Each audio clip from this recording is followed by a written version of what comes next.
Hello friends, welcome to blooming equity. आज हम लोग best stock to study now के सीरीज में एक फंडामेंटली स्ट्रांग कंपनी के बारे में डिस्कस करेंगे जो अभी अपने सपोर्ट के आसपास ट्रेड कर रहा है। आगे बढ़ने से पहले मैं डिस्क्लेमर देना चाहता हूं कि एक कंटेंट सिर्फ और सिर्फ एजुकेशनल पर्पस के लिए है और इसमें कोई भी इन्वेस्टमेंट एडवाइस नहीं दी जा रही है। अगर Indian domestic jewellery market size की बात करें तो जो 2018 में 48 यूएस बिलियन डॉलर का था, वो 2024 तक में 84 यूएस बिलियन डॉलर का बन चुका है और इसके ग्रो होने का जो प्रोजेक्शन है कि 145 यूएसडी तक ये ग्रो हो जाएगा। 145 बिलियन डॉलर यूएसडी।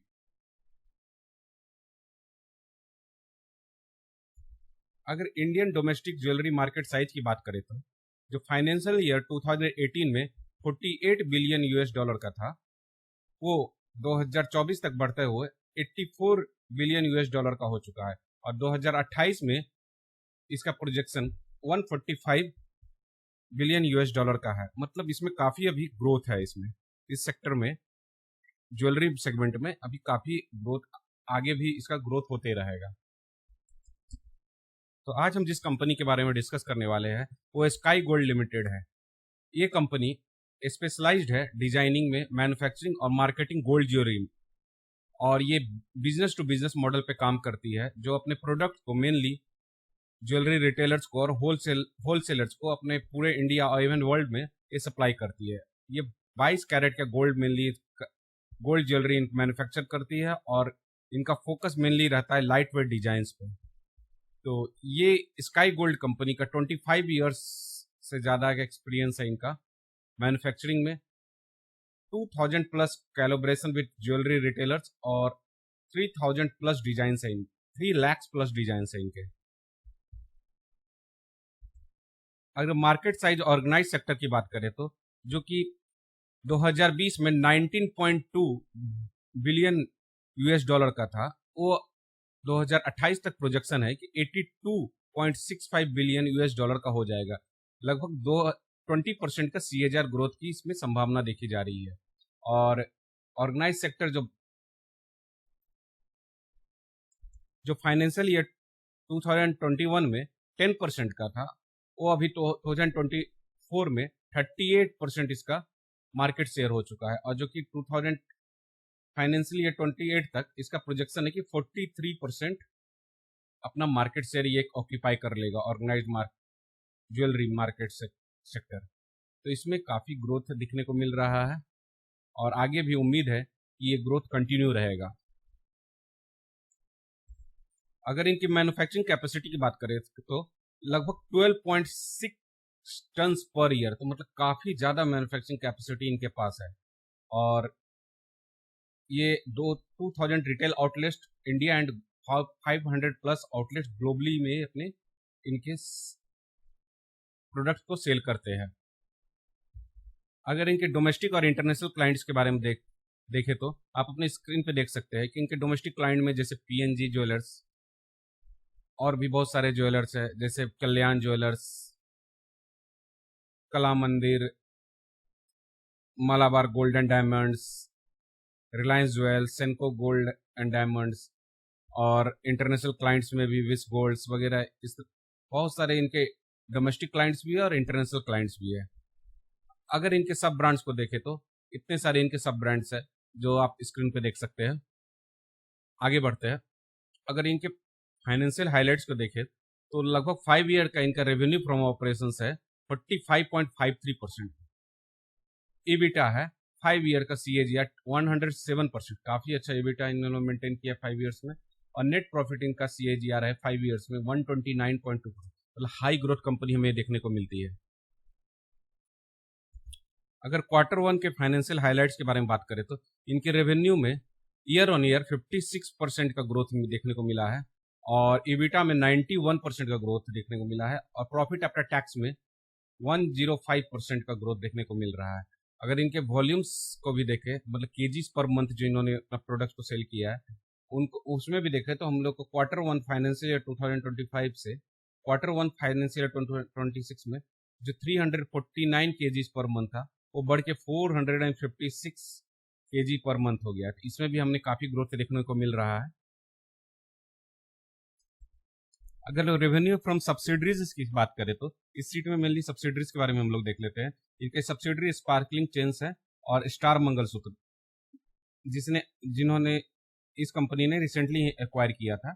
इसमें क्वार्टर वन और लास्ट क्वार्टर से अगर कंपेयर करें तो इसमें भी 7.8% का ग्रोथ देखने को मिल रहा है और स्टार मंगलसूत्र में भी 4.1% का ग्रोथ देखने को मिल रहा है। तो इन्होंने जो सब्सिडरीज भी एक्वायर की है उसमें भी क्वार्टर एंड क्वार्टर ग्रोथ हम लोग को देखने को मिल रहा है।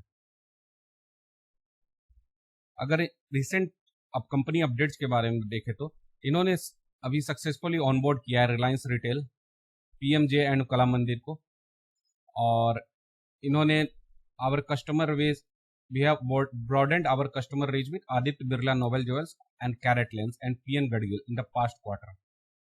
और इन्होंने फोकस कर रहे हैं ऑन एडवांस गोल्ड कस्टमर्स पे, और acquisition of wholly own subsidiary in Dubai में इन्होंने किया है। Sky golds and diamonds have decided to acquire newly incorporated entity in Dubai to strengthen export to middle east. Middle east में भी अपने exports को बढ़ाने के लिए अपने एक्विजिशन कर रही है कंपनी, और focus on gold metal loan. इन्होंने सिक्योर किया है gold metal loan limits with 3 existing private banks.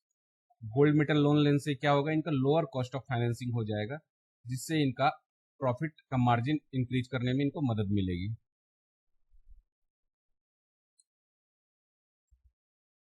अगर इनके विजन की बात करें तो फाइनेंशियल ईयर 2027 तक ये 7,600 करोड़ का रेवेन्यू जनरेट करना चाहते हैं, और कैपेसिटी इनका 900 केजीज पर मंथ का कैपेसिटी यूटिलाइजेशन करना चाहते हैं बाय फाइनेंशियल ईयर 27 तक, और पीएटी मार्जिन को बढ़ा के अपना 4.5% तक करना चाह रहे हैं, और आरओसी को ये 30 से 35% तक अपना करना चाह रहे हैं।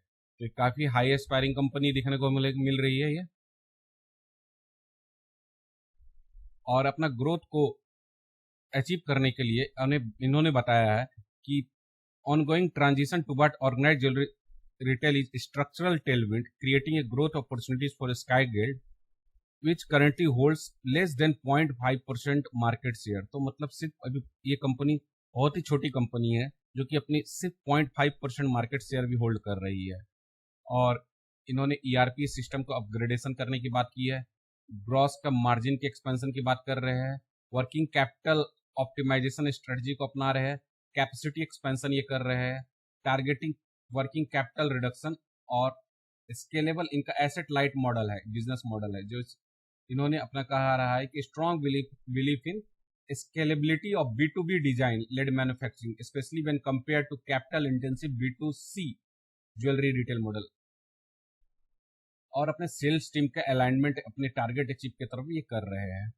तो बढ़ते हैं आगे, और ये जो इन्होंने रेवेन्यू का दिखाया है कि फाइनेंशियल ईयर 2022 में जो 786 करोड़ था, इसको फाइनेंशियल 25 में 3,548 करोड़ का अचीव किया, और रेवेन्यू का इनका प्रोजेक्शन जो है फाइनेंशियल 2026 तक 5,400 करोड़, और फाइनेंशियल ईयर 27 तक 7,600 करोड़ की कंपनी रेवेन्यू में बनना चाह रही है। तो ये अपना प्रोडक्ट पोर्टफोलियो को भी एक्सपैंड कर रही है, सक्सेसफुल एक्विजिशन भी कर रही है, ज्योग्राफिक एक्सपेंशन भी ये कर रही है, और ऑपरेशनल एफिशिएंसी को भी बढ़ा रही है। तो बढ़ते इसके फाइनेंशियल की तरफ।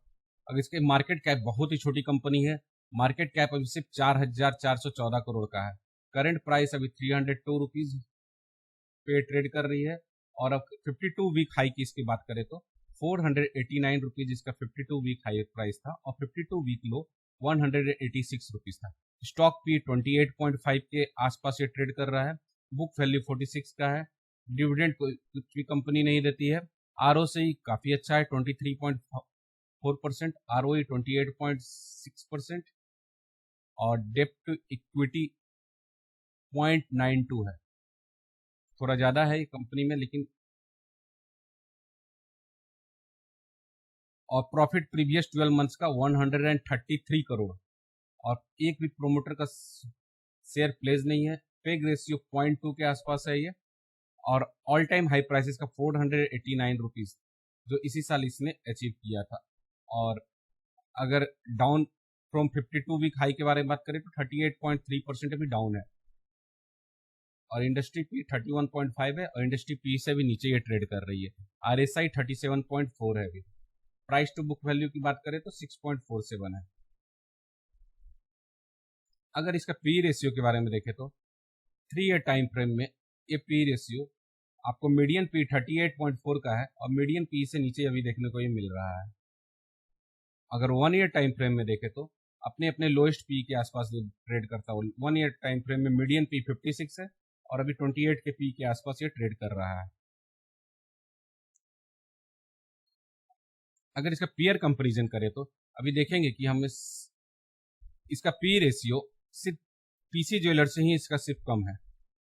और अगर इसके काफ़ी अच्छी कंपनी जो सबसे स्ट्रॉन्ग कंपनी है मार्केट में उसके पी रेशियो को देखें तो 92 का पी पे ट्रेड कर रहा है। और जितने भी और सारी company Kalyan jewellers, PN Gadgil jeweller, Ethos limited, Rajesh export, Thangamayil jewellers, इस सारे से इसका पी रेशियो काफ़ी कम है। और ROE की बात करें तो ROE में सिर्फ टाइटन का ही ROE इससे ज़्यादा है। और सारा कंपनी का आप देख सकते हैं सारे कंपनी का ROE इससे कम ही देखने को हमको मिलेगा। अगर क्वार्टरली रिजल्ट की बात करें तो आप देखेंगे कि लास्ट क्वार्टर से जो सेल्स इसने किया था 723 करोड़ से ये बढ़ के 1131 करोड़ का हो चुका है। और इसका जो ऑपरेटिंग प्रॉफिट मार्जिन था जो 5% था वो बढ़ के 6% हुआ है। ऑपरेटिंग प्रॉफिट में भी ग्रोथ देखने को मिल रहा है। 37 करोड़ से बढ़ के 71 करोड़ का हो चुका है। और प्रॉफिट बिफोर टैक्स 28 से करोड़ से लेके बढ़ के 59 करोड़ का हुआ है। और नेट प्रॉफिट में भी 21 करोड़ से बढ़ के 44 करोड़ का हो चुका है नेट प्रॉफिट। EPS में भी ग्रोथ देखने को मिला है 1.60 से बढ़ के 2.97 का ग्रोथ देखने को मिला है। और लास्ट ईयर की फाइनेंशियल की बात करें देखिए तो इसमें क्वार्टर एंड क्वार्टर इंप्रूवमेंट देखने को आपको मिलेगा। और मेनली ज्वेलरी का जो मार्केट रहता है लास्ट 2 क्वार्टर में ही, क्योंकि फेस्टिव सीजन्स रहते हैं, शादी के सीजन्स रहते हैं, तो उस सीजन्स में कंपनी ज़्यादा ग्रोथ करती है। तो मुझको भी लगता है कि ये कंपनी इस साल का जो अपना टारगेट है 5,000 मोर देन 5,000 करोड़ का वो अचीव आराम से कर लेगी।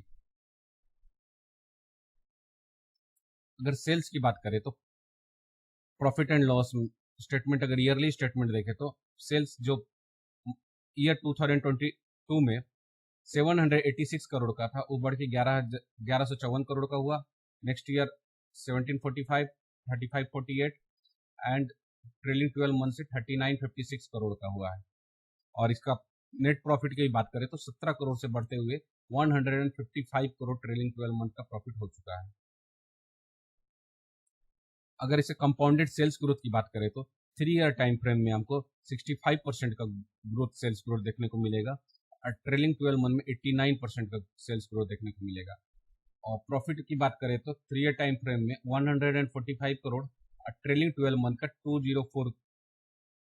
145% और ट्रेलिंग 12 मंथ में 204% का प्रॉफिट ग्रोथ हमें देखने को मिलता है। तो काफ़ी हाई ग्रोथ कंपनी देखने को हमें मिल रही है। स्टॉक प्राइस CAGR की बात करें तो 5 ईयर में 100%, 3 ईयर्स में 190% और 1 ईयर टाइम फ्रेम में 31% का ग्रोथ देखने को मिलता है। रिटर्न ऑन इक्विटी की बात करें तो 3 ईयर्स में 26% और लास्ट ईयर 29% का रिटर्न ऑन इक्विटी हमें देखने को मिल रहा है। अगर इसका बैलेंस शीट की बात करें तो रिजर्व्स अपने कंपनी को देखेंगे तो 2022 में जो 71 करोड़ का था वो बढ़ते हुए फाइनेंशियल ईयर 2025 तक 537 करोड़ का हो चुका है। अगर इसके अदर एसेट की बात करें तो 122 करोड़ से बढ़ के 1174 करोड़ का एसेट हो चुका है। टोटल एसेट में भी बढ़ोतरी देखने को मिल रही है 175 करोड़ से बढ़ते हुए 1357 करोड़ का ये टोटल एसेट्स कंपनी का हो चुका है।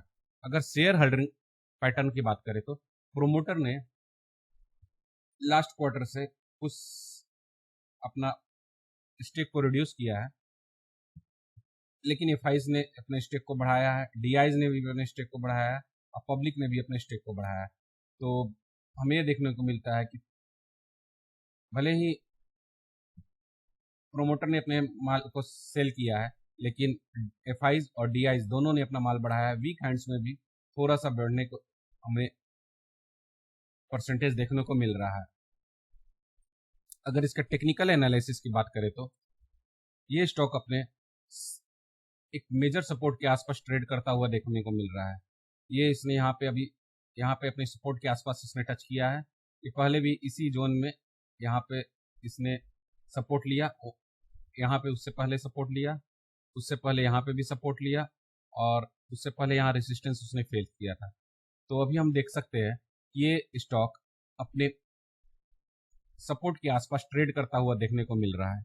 अगर ये स्टॉक अपने लाइफ टाइम हाई को टच करता है तो हमें पोटेंशियल गेन जो दिखने को मिलता है 67% का पोटेंशियल गेन देखने को मिल रहा है, जो कि मुझे लगता है कि ये इसको अचीव करने में इसको ज़्यादा टाइम नहीं लगना चाहिए, क्योंकि काफ़ी हाई एस्पिरेशनल कंपनी है, हाई ग्रोथ कंपनी है। और आप कहेंगे कि ये अगर इसने फाइनेंशियल ईयर लास्ट क्वार्टर में बहुत अच्छा अपना सेल्स किया है, प्रॉफिट किया है, तो ये क्यों गिरा? क्योंकि देखिए कभी कभी ना ओवरऑल मार्केट सेंटिमेंट्स के कारण भी ये शेयर मार्केट में सेलिंग हो जाती है, कुछ स्टॉक्स में सेलिंग हो जाती है और कुछ बल्क डील हो जाती है कि किसी ट्रेडर को, किसी बड़े इन्वेस्टर को अगर ये लगता है कि कहीं और इससे अच्छी अपॉर्चुनिटीज़ है या किसी रीजन से उनको पैसा निकालना होता है, तो वो बल्क डील जब वो करते हैं तो मार्केट में हमने सेल ऑफ देखने को, ह्यूज सेल ऑफ इस कंपनी में देखने को मिलता है। तो ऐसा हो सकता है, लेकिन हमें अपना बिजनेस एनालाइज करना है, फंडामेंटल को समझना है और वो फाइनेंशियल स्टेटमेंट समझना है। अगर उसके बाद हमें अपना कन्विक्शन डेवलप होता है तो हमें अपने स्ट्रेटजी पे स्टिक करे रहना चाहिए। और अभी ये स्टॉक अपने सपोर्ट के आसपास ट्रेड कर रहा है तो हमें अपना कन्विक्शन इस स्टॉक में और बढ़ जाना चाहिए। अगर इस स्टॉक को देखें तो अभी ये एक ब्यूटीफुल सा reverse head and shoulder pattern बना हुआ देखने को मिल रहा है। हो सकता है ये स्टॉक इससे और नीचे चला जाए और हो सकता है मार्केट सेंटिमेंट ये कारण, तो ये फिर इसका ये जो अभी इसका हेड बना हुआ है, ये इसका शोल्डर हुआ और ये इसका हेड हुआ अभी, और ये फिर एक शोल्डर बना के ये ऐसे जाने की कोशिश कर सकता है, मल्टीपल शोल्डर बना के ये। और अगर ये इसके नेक लाइन से अगर इसका डेप्थ को मेजर किया जाए यहाँ से यहाँ और इसको यहाँ प्लॉट करके देखा जाए तो ये अपने लाइफ टाइम हाई से भी ऊपर का जाने की पॉसिबिलिटीज रखता है। लेकिन अगर ये मार्केट कंडीशन से अगर ये नीचे और चला जाता है तो ये इसका शोल्डर हो जाएगा, ये एक और शोल्डर हो जाएगा, अब ये इसका ये हेड बन जाएगा। हो सकता है उसके बाद फिर एक और शोल्डर बनाए और फिर इसी सेम नेकलाइन पे बार बार शोल्डर बनाने के बाद, ये एक ही शोल्डर बनाने के बाद ये आगे ऊपर जाने, और उसके बाद अगर वैसा होता है तो हमें ये जो इसका डेप्थ ये मेजर होगा, ये मेजर होने के बाद इसको हम यहाँ पे प्लॉट करके देख सकते हैं। तो हो सकता है इसका टारगेट, पोटेंशियल टारगेट यहाँ से और ऊपर देखने को हम लोग को मिले। तो हमें अपना कन्विक्शन बना के किसी भी कंपनी को रखना है। अगर हमें इस वीडियो का पर्पस आप लोग को सिखाना है कि कैसे टेक्निकल चार्ट को रीड करते हैं, कैसे फाइनेंशियल को रीड करते हैं, कैसे उसके कंपनी के जो प्रेजेंटेशन रहते हैं उसको रीड करते हैं, और उसके बाद हमें स्टॉक्स में अपना कन्विक्शन खुद बनाना है। और मेरी कोई भी इसमें इन्वेस्टमेंट एडवाइस नहीं है। और अगर आपको ये वीडियो पसंद आता है तो अपने दोस्तों के बीच ज़रूर शेयर करेंगे, इस वीडियो को लाइक करेंगे, चैनल को सब्सक्राइब करेंगे, और मिलते हैं तब तक एक नए वीडियो में। तब तक के लिए जय हिंद।